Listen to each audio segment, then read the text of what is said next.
I would read the paper all day long. And that, just kind of grew to other things. And when it was time to go to college, I went to the University of Wisconsin-Eau Claire, so I'm a blue gold. And my first job out of college was up at the Mille Lacs County Times in Malacca. And that started a 31-year relationship kind of for me in Malacca, because until November I was running that paper again, the first paper I ever worked at. So that was really cool. But I went from Malacca, where I was there for 5 years, to Glenwood City, Wisconsin. And I was there for about 9 months.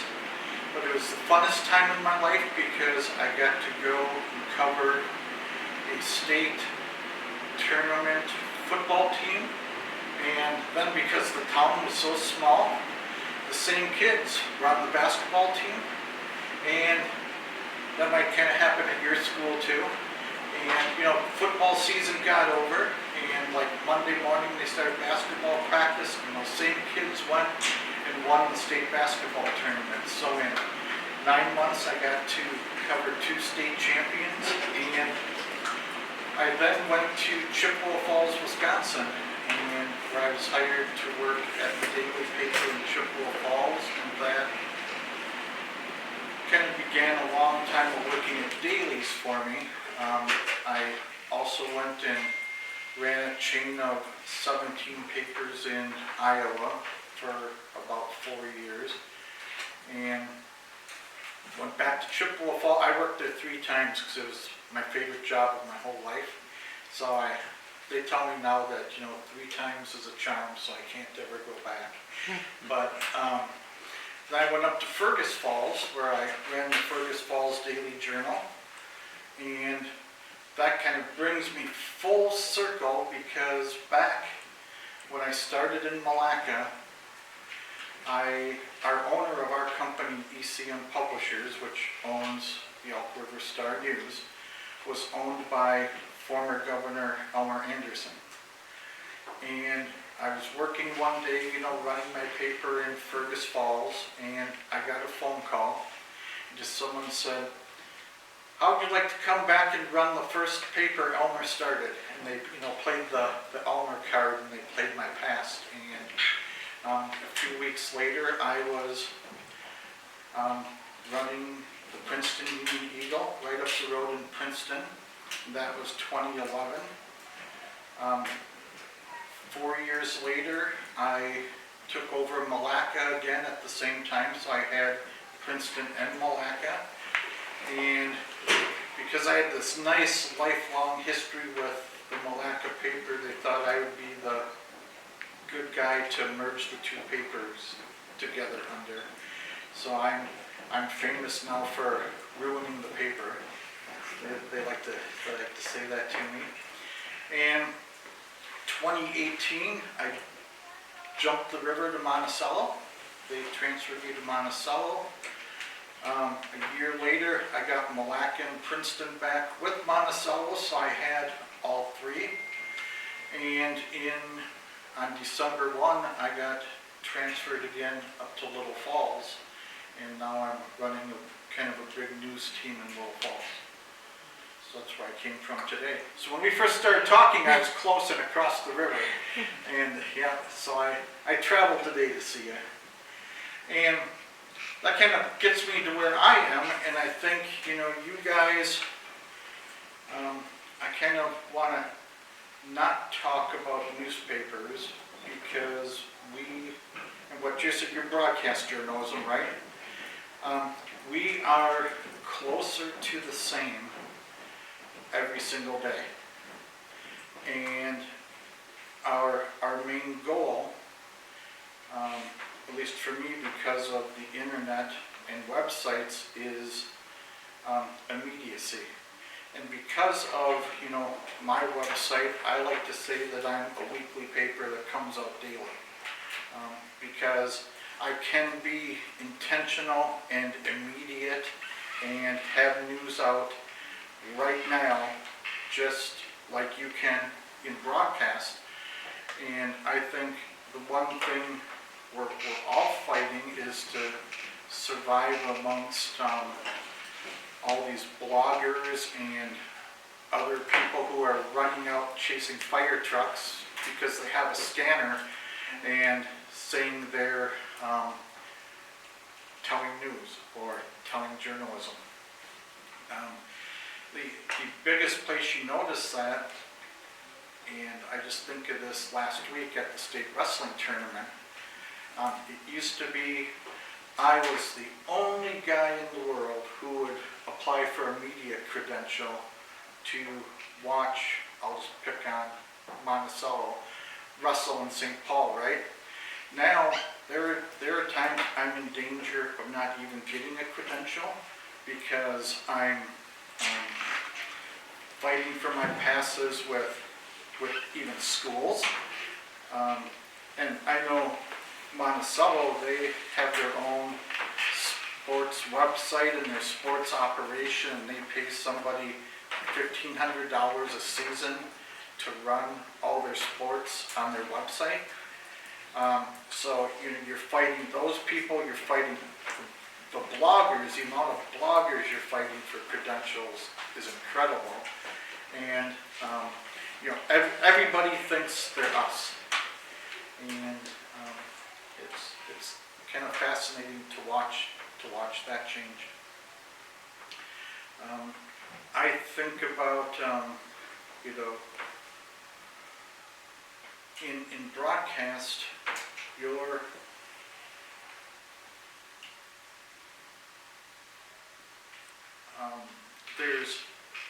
there's two things, and I'll speak to this because my niece just ended a 8-year stint as a anchor person with a TV channel in Wausau and then Rochester, New York.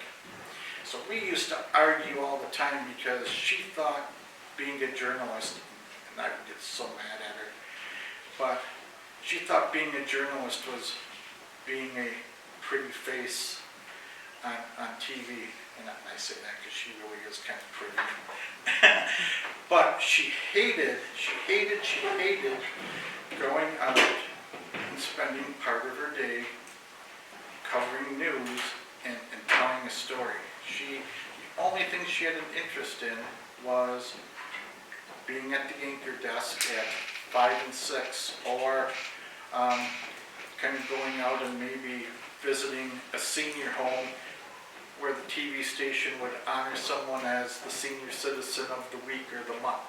And she loved those things because, it was really, small-centered. She also liked going to the Humane Society and doing those little things. But, I always told her, the biggest part of your job, whether you're an anchor person or not, is going out in the daytime and creating your story that goes on your broadcast. And she ended up later getting in Rochester, New York, getting the big 5 a.m. to 9 a.m. morning show, so that blew everything that Uncle Jeff ever said to her out of the water. And, so she made it in a different way. But we fight against Facebook and all those other things, and I'm a firm believer that whether you're a broadcast journalist or a print journalist, the only thing we have that the others don't, and this is the deal breaker for us, is we have the ability to tell somebody's story. Even if it's news, there could be a tragic fire down the road tonight, and all your Facebook bloggers are going to be out with their cameras showing pictures of the flames, and all of Elk River is going to know that we had a fire in town, right? And by 10 o'clock, we kind of forget about it. You have the ability to go out, spend time in front of that person's house, maybe find them standing on the curb or standing near their house watching a a big change in their life and talking them into sharing their story and telling something that will be memorable, or, and it could be soothing for them too, giving them an opportunity to talk. But that's the one thing that, actual journalists have that the rest of these other new things in the world don't. You can't do that with Instagram, you can't do that with Twitter, you can't do that with Facebook. You maybe can with YouTube, but no one's going to take the time to do it and do it right and do it justice. Yeah. The other thing I wanted to kind of mention, and I see this as my greatest challenge, because I still see my business existing, but I don't know in what form. You broadcast folks, you kind of have one up over me. We know that TV's going to exist and exist long into the future. And that's in part because airwaves are free, and really the only cost of broadcast is the on-air personnel and technology. One thing that really is starting to hurt me real bad is the cost of postage and the cost of paper, which are continually going up. And you might even notice here in Elk River, and I did the same up in Lower Falls a year ago, but your local paper is now something called a requester. And you might know this, maybe your parents take care of it, but it used to be the paper got mailed out to every single household in Elk River. Now you have to request it to receive it. And what that instantly did is it cut off circulation in almost half here in town. So where we used to send out 16,000 papers, we're around somewhere between 6 and 8 now. It's not my paper, so I don't know the exact figures. But it's a really interesting dynamic because you look at the size of the Elk River paper with 2 sections, it's probably 40 pages a week, maybe. And you times that by that many thousands, you're cutting out 80,000 sheets of paper just by that move, and all the postage involved in getting it to the customer. Now, the only downside that we found in doing that, and this has been a struggle for me in Little Falls since I moved from Monticello, is there a circulation paper? The U.S. Post Office tells me how big my paper is going to be each week to maintain my second-class mail rate. So we are every week 75% advertising and 25% news. And that's a formula set up by the U.S. Post Office. And I can only go over either 2 or 3 times a year. So you save some of that for December because you know you're going to be real, you want to be real content heavy at Christmas time with good Christmas stories. And then I just kind of keep one in there, for a floater for emergency purposes. But that's really challenging. And yesterday I was kind of caught off guard because we don't know ahead of time how big the paper is going to be because you're dealing with ad deadlines. And I have deadline at 3 o'clock in the afternoon, and I get my pages about 4. Now, one of my salespeople could sell a boatload of ads between 12 and 3 on deadline day. And I'm kind of thinking, okay, I'm assigning stories out, and we're always 16 pages in the A section. Well, yesterday there was a run on something, and I was sitting at 24 pages in my A section, an increase of 8 pages. And that's not counting ads, so I had 8 full pages, And in Little Falls, I'm what we call broadsheets, so we're the old-fashioned, long, tall paper. Whereas I think down out the river here, the short tab. So, I'm 1/3 bigger than your paper here too.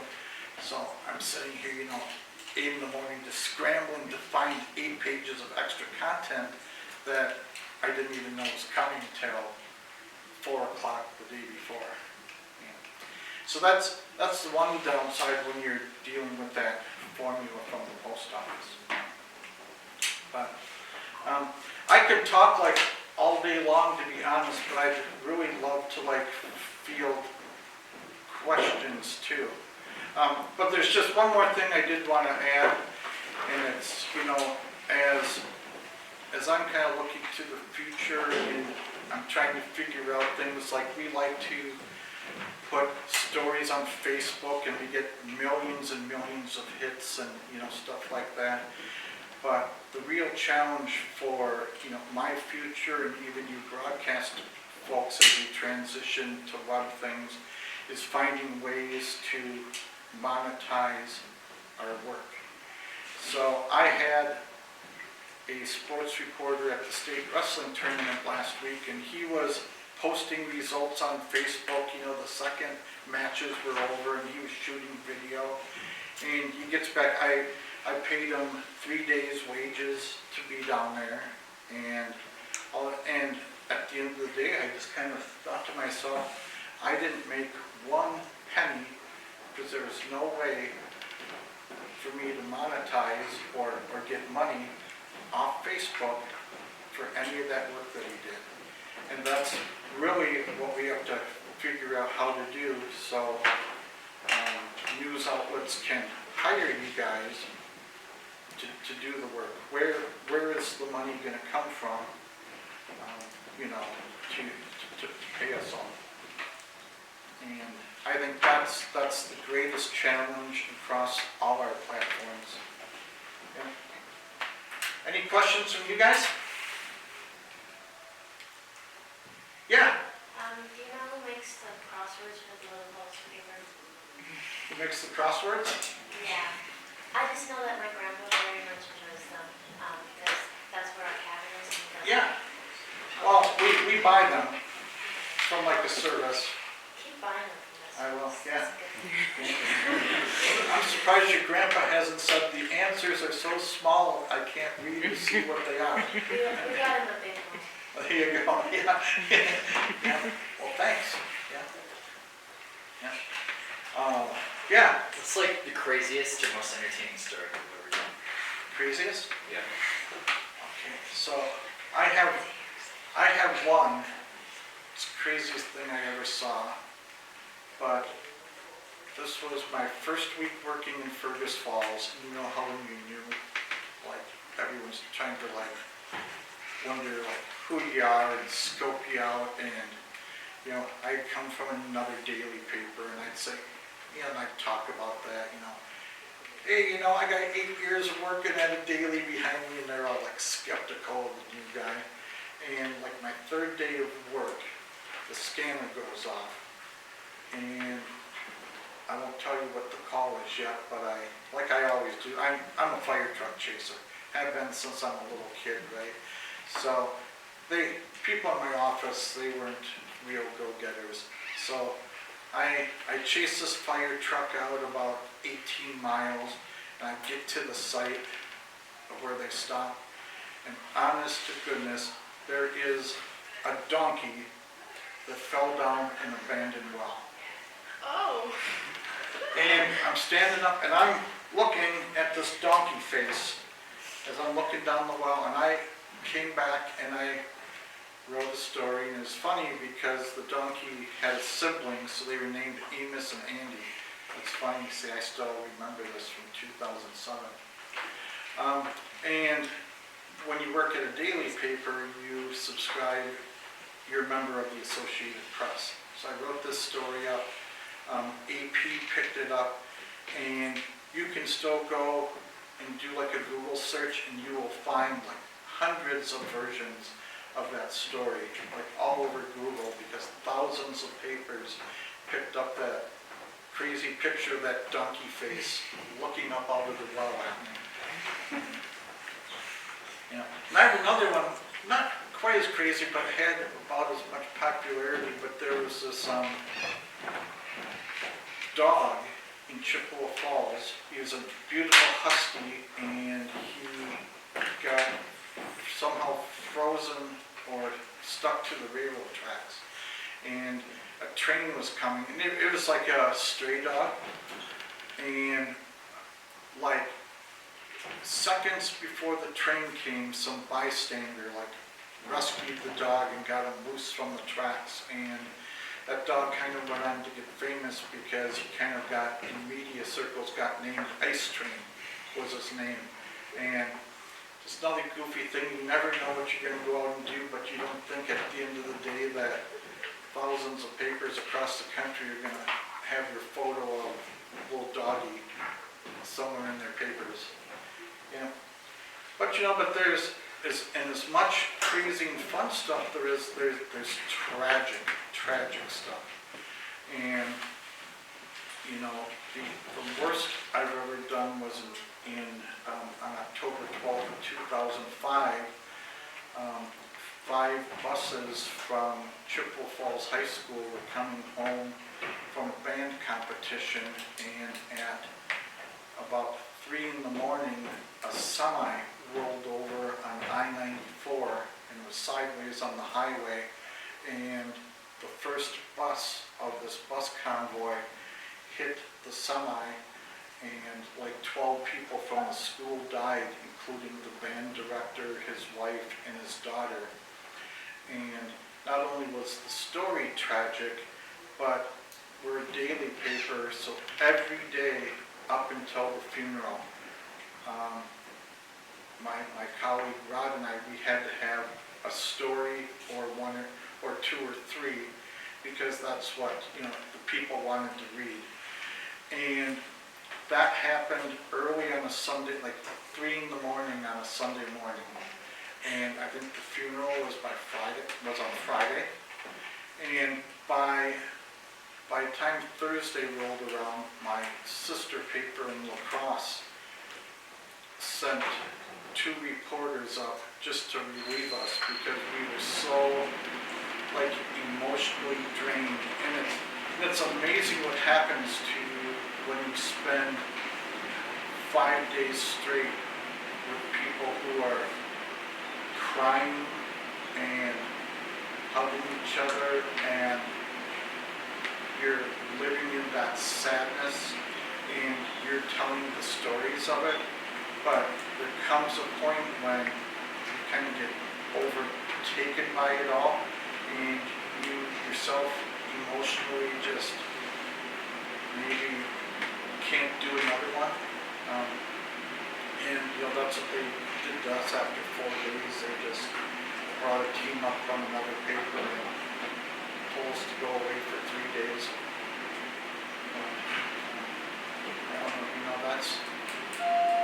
That's an awful thing for us. Yeah, that we have to do sometimes. Well, you guys, can we say thank you?